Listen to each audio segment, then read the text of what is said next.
Let me introduce the two speakers of the session about attraction of talents to Luxembourg. Our first guest is Christos Tikfezis from European Investment Fund, and he worked in the European Investment Fund for 13 years, and he's in charge of human resources. I would also like to mention that we are quite familiar with the European Investment Fund operations because we had a webinar about careers with them, which you can find on our YouTube channel. And Christos has a very optimistic and approach to everything, like all his colleagues that we know. So I'm sure it will be a very interesting session. And the second panelist, which I think is a little bit lost somewhere in the platform, is Mattia Musetti from LFF, from Luxembourg for Finance, also our neighbors in the House of Finance, and he's in charge of business development. Mattia is in Luxembourg for several years only. So I think Christos and Mattia will share very different experiences with you today. And Christos, let's start with you then.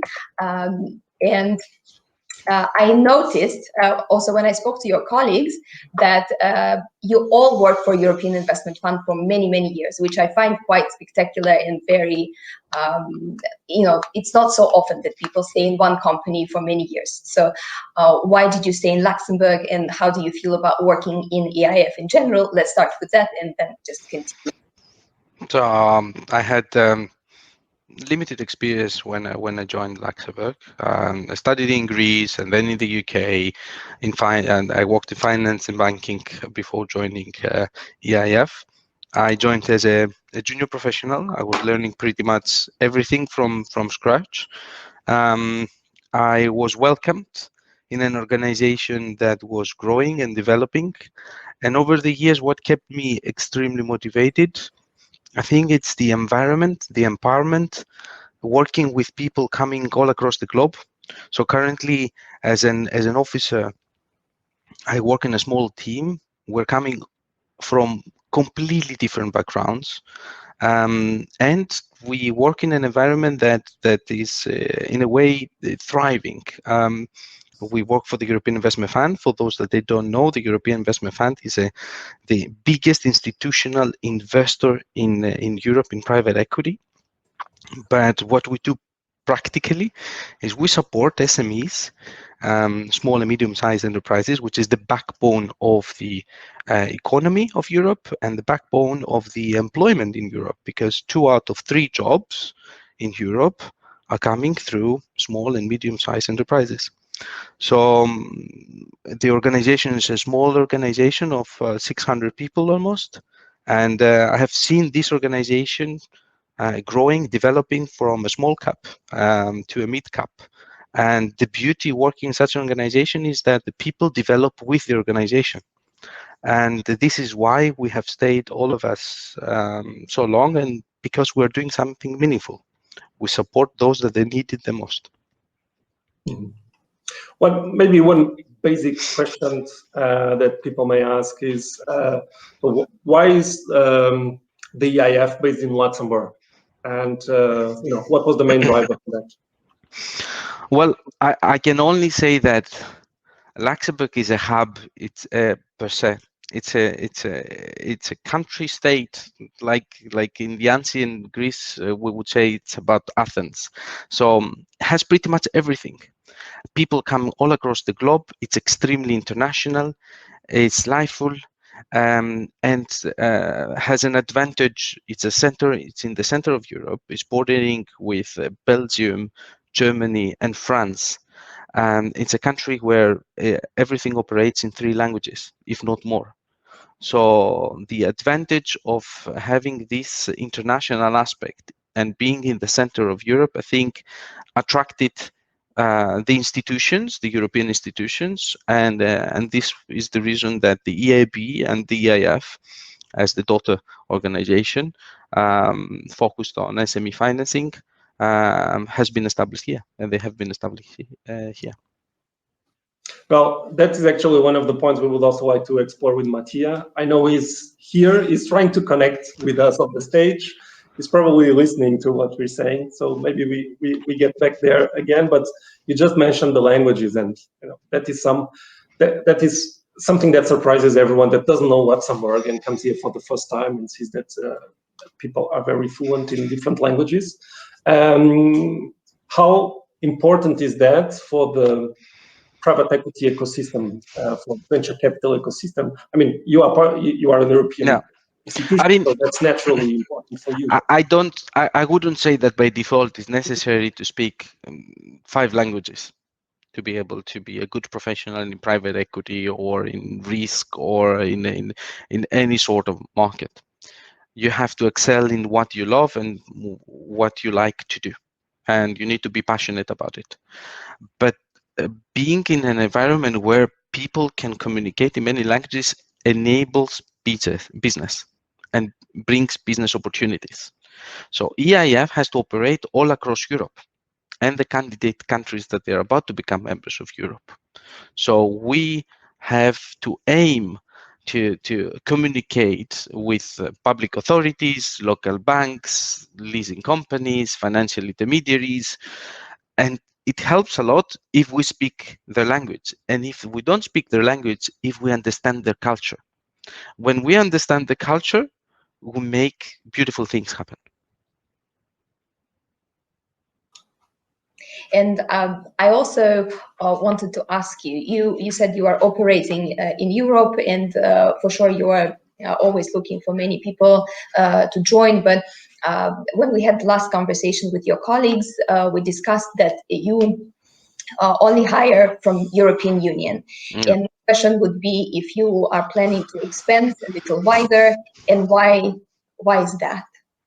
Oh, why Europe? Okay, so that's very straightforward question, and thank you for asking it. The EIB group is the biggest financial institution worldwide, the biggest in terms of volumes, in terms of exposure, in terms of financial commitments. And the EIB, being the European Investment Bank, operates all across the globe. However, because it's an EIB organization, has to have, like EIF does, EU nationals. So EU nationals being those not residing in Europe, but those that have the nationality of a European member state. And why is that? Because the member states are the shareholders through the Commission and the managing, in reality, the operations, in essence. So they're the investors. And as such, it's an obligation, a statutory obligation to have EU nationals.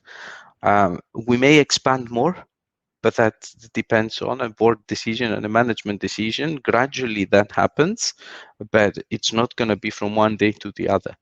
Nevertheless, what we try and we aim at is bringing people on board from all across the globe, because having a nationality, it's one thing. Where you live, it's a completely different thing. So we, for example, bring Australians with a British passport. We used to do it. Now UK is no longer part of Europe, but it may be a German living and working in Argentina. So that is the essence of international. Nevertheless, we have to function within a framework, and we have to respect that framework of EU nationals.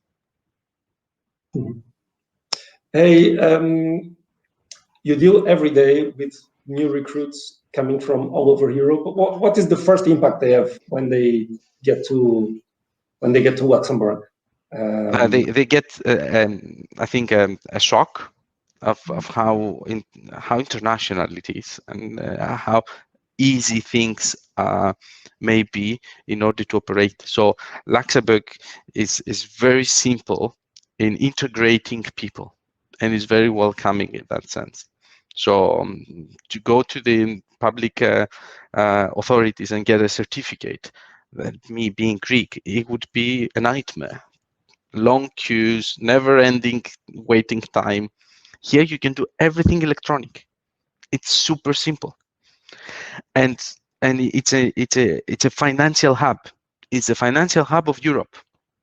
So there is no big financial entity that doesn't have a hub, doesn't have a branch locating in Luxembourg. So those that they join Luxembourg, eventually they find a lot of opportunities and different employment career development paths within the country or outside. But it's a very good starting point. Well, finally, I think we can accept Mattia now. Hello, everyone. Hi, Mattia. Hello. Good to see you. Well, I was just thinking maybe we don't need Mattia because Christos is doing such a good job in promoting Luxembourg, in showing how easy it is to move to Luxembourg. I'm glad you overcame your technical connection problems. Yes, all good. Thanks for the invitation. Did you listen to parts of the session? Say again, sorry. Did you hear part of the session? No, I was there. Just I couldn't join. I just managed to join. I had to refresh several times in order to join the session. Now it's all good. Everyone can hear me very well. Very well. Do you have any comment? Excellent. No, I obviously I can only agree with Christos, especially when he was mentioning the fact that the country is very welcoming and it's very easy to integrate in Luxembourg, in the sense that obviously, although it's a very international country, tiny and international, in the sense that one of the main features of Luxembourg is certainly the international outlook, and the fact that actually 50%, 49% of the population is international. And this is rather impressive, because for such a tiny country to have half, you're talking about half of the population which is made of foreigners. And as soon as you arrive to Luxembourg, for all those who are not acquainted with Luxembourg,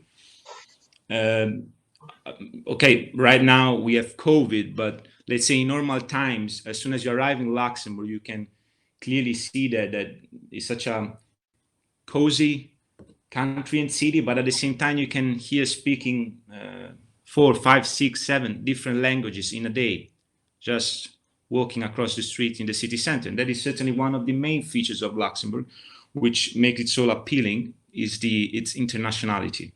And this is also due to the financial center, mainly because Luxembourg developed ever since the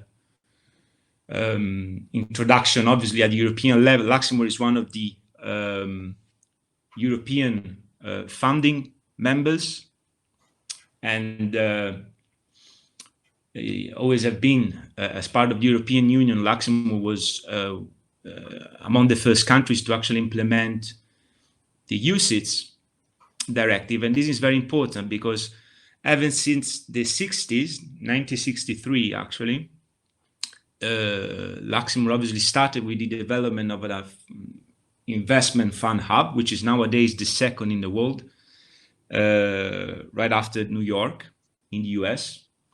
And this obviously led to the development of a cross-border international finance expertise that brought so many finance professionals from all over Europe and also all over the world.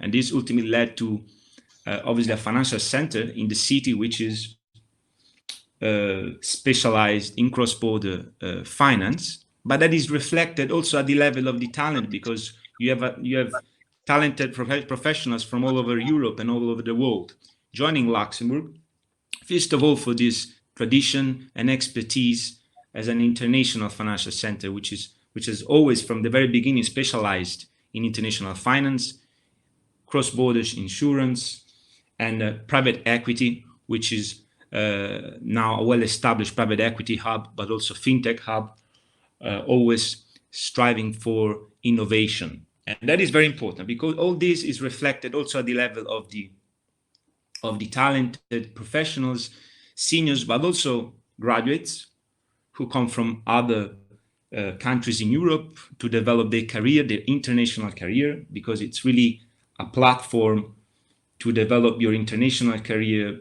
But we are also increasingly there is also an increasing interest also in studying in Luxembourg as well. And that is very important because the University of Luxembourg has been developing over the years programs which are tailor-made for the needs of international finance. So you can, and obviously the certificate in private equity provided from the LPA, the Luxembourg Private Equity Associations, in conjunction with the Sacred Heart University, is a clear example of that. So also the programs and the curriculums for all those who wants to come to study in Luxembourg are tailor-made for the needs of the ever-changing finance ecosystem. Obviously, you see developments obviously in fintech and innovation, and therefore, or private equity, which is playing an ever-increasing role in the asset management sphere. And accordingly, you have also in the university and education system, which is trying to always striving for keeping up to date with the developments of the financial services industry to basically being able to upskill and reskill the talent, which is either already employed in the financial center or wants to actually join the financial center. Or so you have again this international outlook of Luxembourg as a country and as a founding member of the European Union, with some of the major European Union institutions in Luxembourg, because you have European Court of Justice. Obviously, you not only have a thriving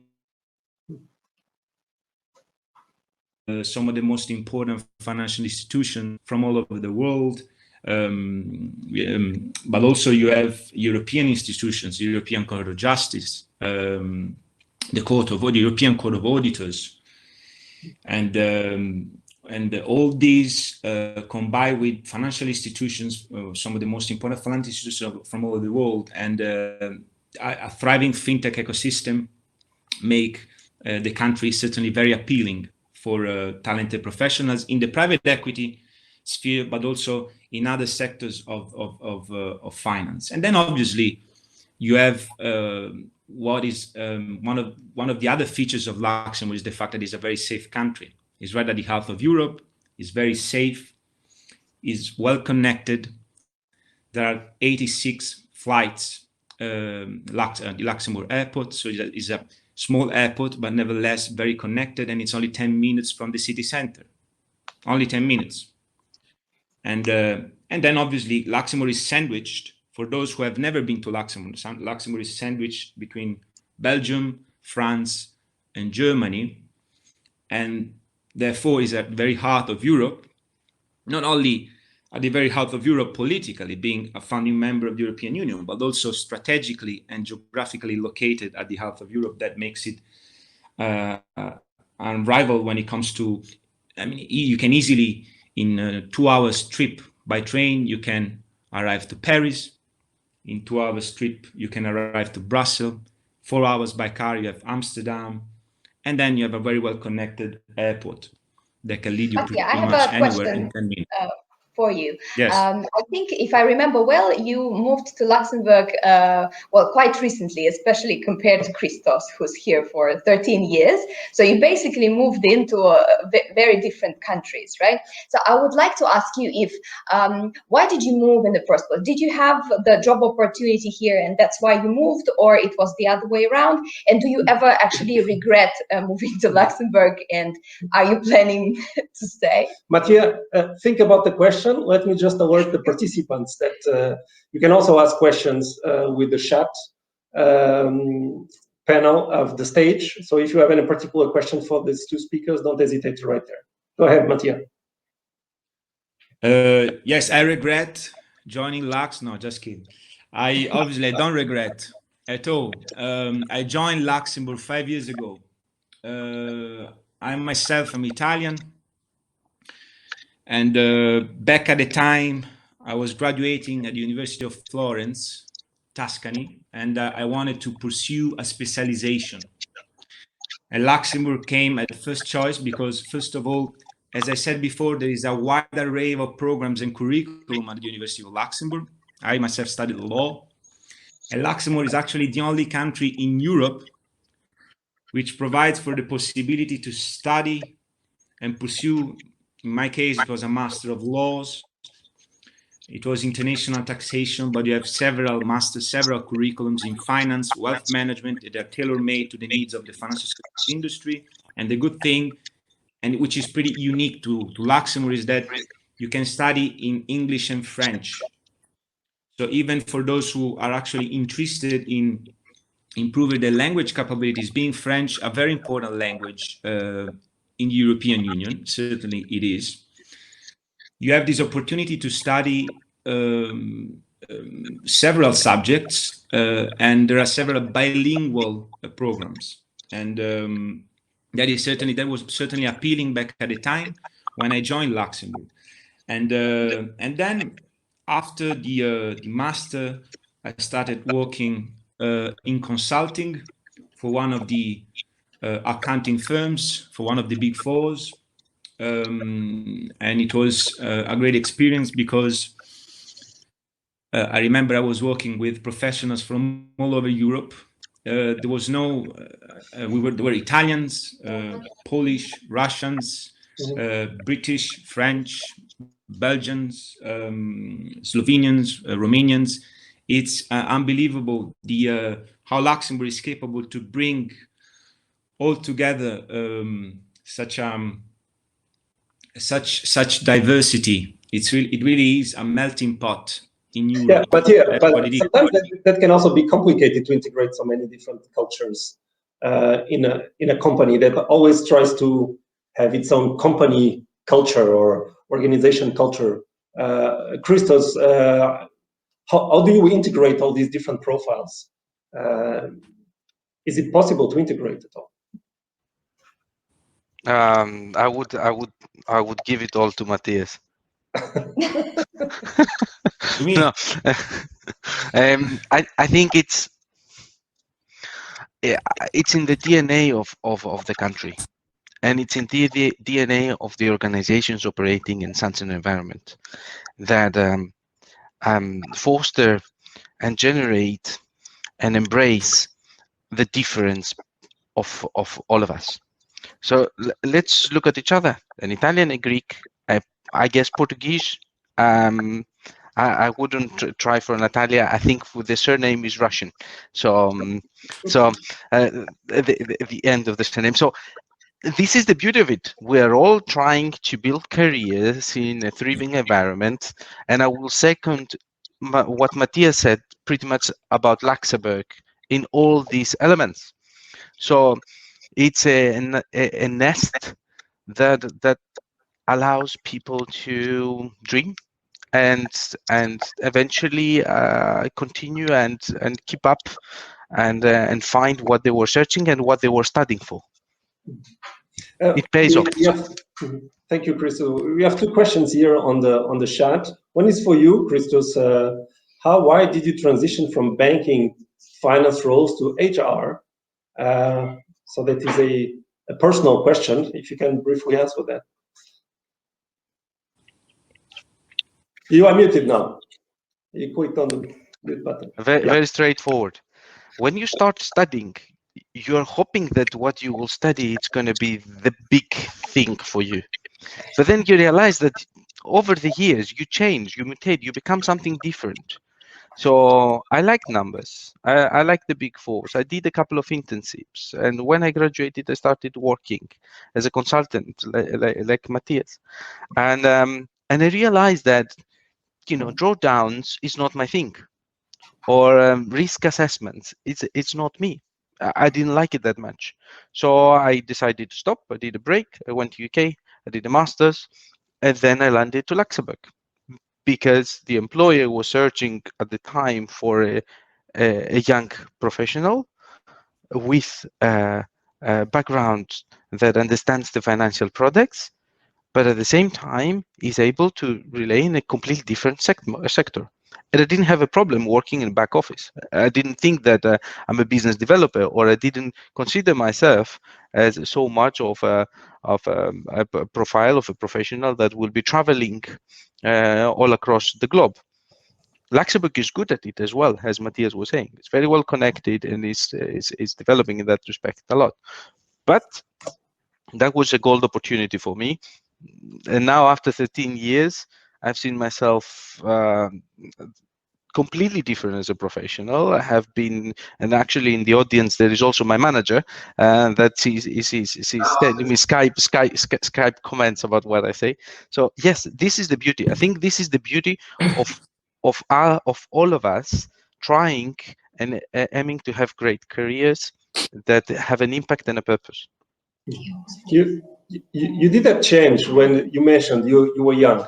Yep. We have someone here on the chat saying that he's 46 and also considering a career shift to the financial sector. Someone coming from a consulting company. Is it too late? No, it's not late. Yeah.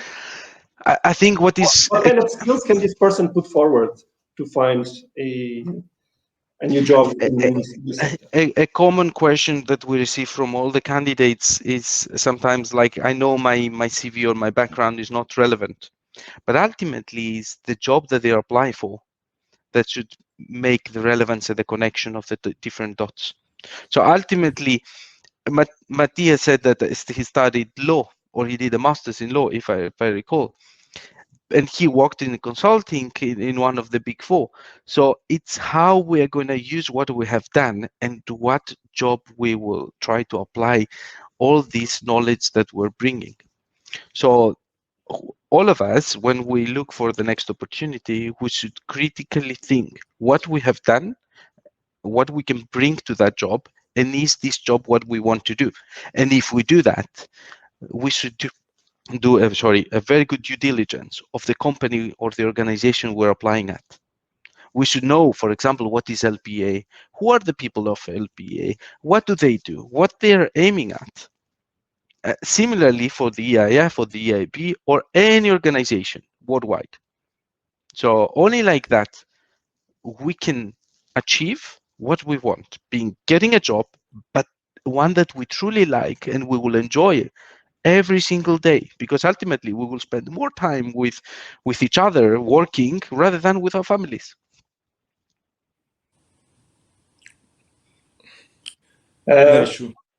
Mattia, well, we're by the end of our time. Mattia, would you like to share some final words? I don't know, about Luxembourg, about how is private equity emerging also in the context of the Luxembourg Financial Center. Any final remarks on your side? Yes, something interesting, if I may say, is the fact that Luxembourg obviously emerged, as I said before, in the 60s, 1960s, as a fund services center. And obviously, you could see that while Luxembourg obviously continues to be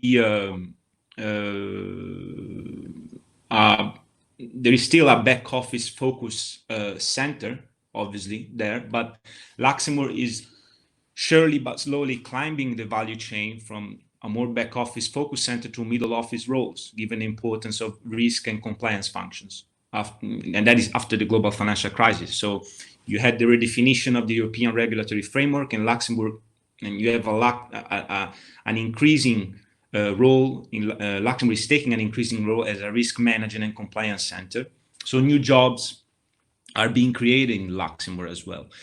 And so while Luxembourg continues to be in need of generic qualifications, obviously in the financial sector, so such as accountants, lawyers, administrators, you can see as well that there is a growing need for new and more specialized profiles as well.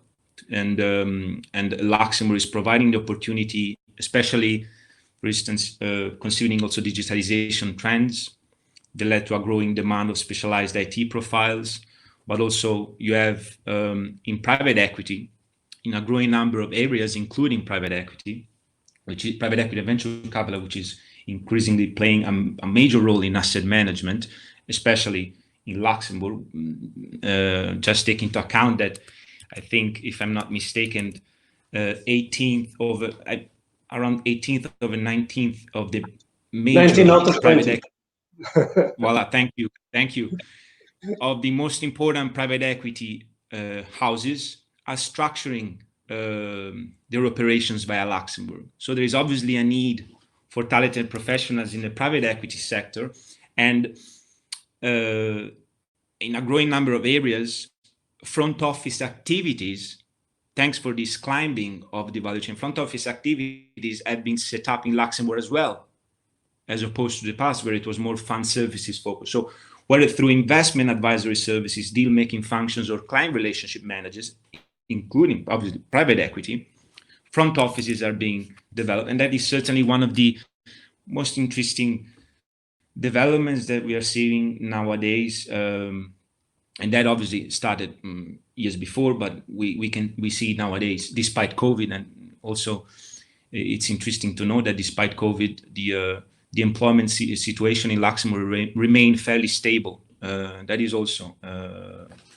an interesting point to add to this discussion. But I'm pretty sure that the next speakers will talk about that more in detail. Christos, we have another question for you about the skills that people need to develop and acquire in order to get a PE job at EIF. And what in general do you think people should strive to learn while working in finance? Like, what kind of skills do you think are very important? Let's take it as the final advice to close the panel as we are past our time. That it couldn't be more broad and generic, but sometimes it's better like that. There is, first of all, there should be an interest in the private equity market. Each professional, male or female, young or seasoned professional, should have a really true interest on the VC or the private equity or low and mid market or the later stage of investments like mergers and acquisitions. So all these are necessary skills and tools that can be developed either through studies or practical certifications. They may be alternative analysts, the certificate, or it may be, I'm not trying to promote any certification here. It may be the CFA. It may be any other of all these certificates that they can get if they cannot get hands-on experience. But there are also a lot of consulting jobs that they give good access and understanding in private equity. Big Four now have massive offices, enormous activities focused on transactions and services provided.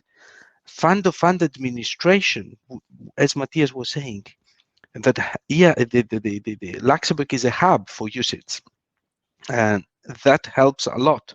So any job in relation to private equity, being back office or front office, it will give access to a good understanding and a good beginning.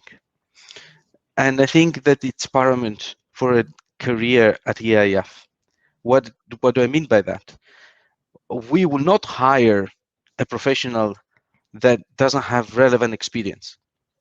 But relevant experience can be obtained through various jobs, and ultimately it can be sold in very different roles or different ways. So one that wants to work in private equity doesn't mean that it has to be a dealer. Doesn't mean that it has to be the one generating or sourcing new transactions, but maybe someone that will start first in the back office, monitoring the existing transactions, understanding the field, and eventually moving into a more front office role that is more challenging. So, yeah. Sorry, you mentioned CFA certificate, and I just have a quick question because I always have different opinions from people on that. Like, how important is this particular certificate to get a job? The most important thing is the relevant experience. We'll start with that. If someone, for example, at EIF, speaking only about EIF, not about other organizations, doesn't have relevant experience and experience that is tangible, then it's very hard to select this person. Why? Because competition is very high. So there are a lot of good professionals all across the globe with relevant experience. But proven relevant experience sometimes requires certain skills that are developed through studies. And this is an ongoing, ever-learning development. So I may work at EIF, but if I don't develop my skills, I will become obsolete over time. So I have to continuously either be challenged by my manager or be challenged by myself or my wife to do better things and more things. Okay. It was a Thank pleasure. you, Christos. Thank you, Mattia, for participating. Thanks for the Thank you. invitation. Enjoy, everyone. Thank you. Take care. Thank you, bye. Thank you, bye. Bye.